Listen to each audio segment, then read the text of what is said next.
السلام علیکم. نننۍ معلومات زموږ د نادیه ګل په خبره باندې دي. نادیه ګل وایي چې د اختر مخه ده، خو په ټولو ځایونو کې بندیزونه لګېدلي دي. که د چا سره زه لګي او د چا خوښه وي، نو زه به ورته خپل د موبایل نمبر په دې کې ورکړم، او چا سره موږ خپل د واتساپ نمبر لاندې د دې ویډیو لاندې ورکړو. عزتمنو، که د چا سره ښه لګي، نو موږ سره خپله رابطه وساتو. د دې ویډیو نه لاندې راته خپل د واتساپ نمبر ولیکئ، موږ ته د واتساپ په نمبر باندې رابطه وساتو. موږ خپل مینوال خپل کور ته راوغواړو، نو موږ هلته کې خپل پروګرام بیا جاري ساتو. عزتمنو، د دې ویډیو نه مخکې زه ته دا یادګي کوم چې چینل کې نوی یې، حتما د زموږ همدا چینل داسې سبسکرایب کړئ، خوا کې ورسره د ټالۍ نښاني ووهئ، ښایي یوه نوې معلوماتي ویډیو تاسو ته په اسانۍ باندې دروځي.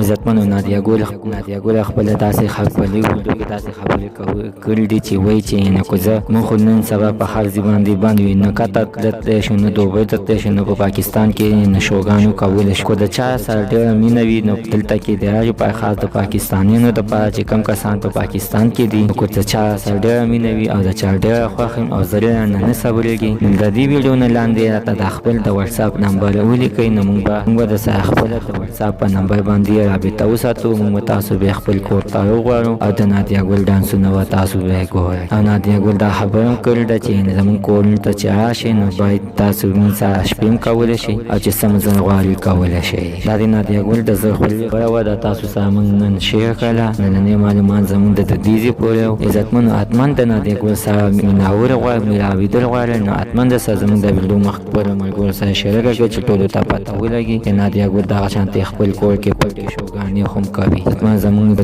نننۍ معلومات د دودیزې پورې و. چې تاسو زموږ په دې چینل کې نوي وئ، حتما د سره زموږ همدا چینل د سره سبسکرایب کړئ، خوا کې ورسره د ټالۍ نښاني ووهئ، ښایي یوه نوې معلوماتي ویډیو تاسو ته په اسانۍ باندې در ورسي.